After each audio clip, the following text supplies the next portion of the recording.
Mashambulizi mazito ndani ya Iran. Dunia yashuhudia mvutano mkubwa zaidi Mashariki ya Kati.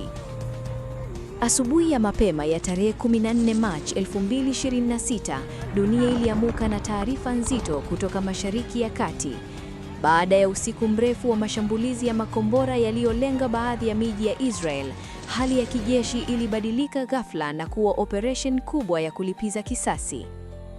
Kwa mujibu wa taarifa kutoka kwa vyombo mbalimbali vya habari vya kimataifa, Israel ilianzisha mashambulizi ya anga yaliyolenga maeneo ya kijeshi ndani ya Iran.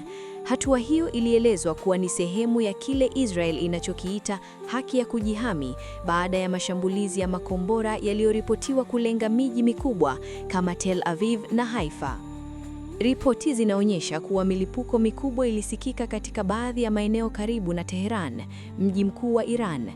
Baadhi ya mashambulizi yaliripotiwa kulenga miundombinu ya kijeshi na mifumo ya ulinzi wa anga inayohusishwa na vikosi vya Islamic Revolutionary Guard Corps.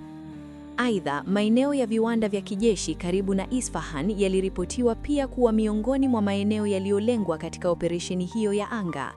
Wachambuzi wa masuala ya kijeshi wanasema eneo hilo lina umuhimu mkubwa katika sekta ya teknolojia ya kijeshi na utafiti wa makombora. Mashambulizi hayo hayakuishia hapo. Ripoti nyingine zinaonyesha kuwa miundombinu ya nishati karibu na Bushehr pia ililengwa katika jaribio la kudhoofisha uwezo wa Iran katika baadhi ya miundombinu muhimu ya umeme. Marekani yaingia kwenye operation.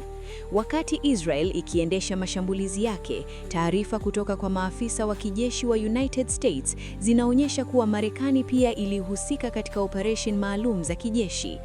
Baadhi ya ripoti zinaeleza kuwa ndege za kisasa za kijeshi aina ya B-2 Spirit zilitumika kulenga baadhi ya mahandaki ya siri yanayodhaniwa kuhifadhi makombora ya Iran. Hatua hizi zimezua mjadala mkubwa duniani kuhusu mustakabali wa usalama wa Mashariki ya Kati. Wataalamu wengi wanaonya kuwa ikiwa mvutano huu utaendelea kuongezeka, unaweza kuwa moja ya migogoro mikubwa zaidi ya kijeshi katika eneo hilo katika miaka ya hivi karibuni. Hata hivyo, pamoja na hali hiyo, mataifa mengi duniani yanaendelea kutoa wito wa kupunguza mvutano na kutafuta suluhisho la kidiplomasia ili kulinda amani ya dunia. Sifa maalum kwa Huba Online TV.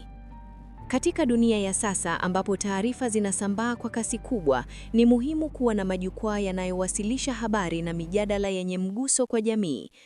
Huba Online TV ni moja ya channel zinazozidi kukua kwa kuwasilisha maudhui yanayogusa maisha ya watu, kuibua mijadala muhimu na kuhamasisha jamii kufikiri zaidi kuhusu mambo yanayoendelea duniani. Kupitia video na makala mbalimbali, Huba Online TV inaendelea kuwa sauti inayowafikia watu wengi wanaotafuta taarifa na maarifa mapya kila siku. Tangazo maalum.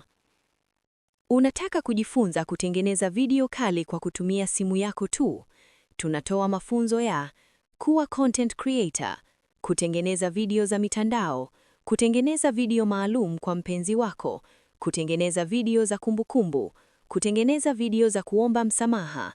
Wasiliana nasi 0744636363. Simu yako inaweza kuwa mwanzo wa mafanikio yako. Maoni yako. Una maoni gani kuhusu mashambulizi haya na mvutano unaoendelea kati ya Iran, Israel na Marekani? Andika maoni yako hapa chini.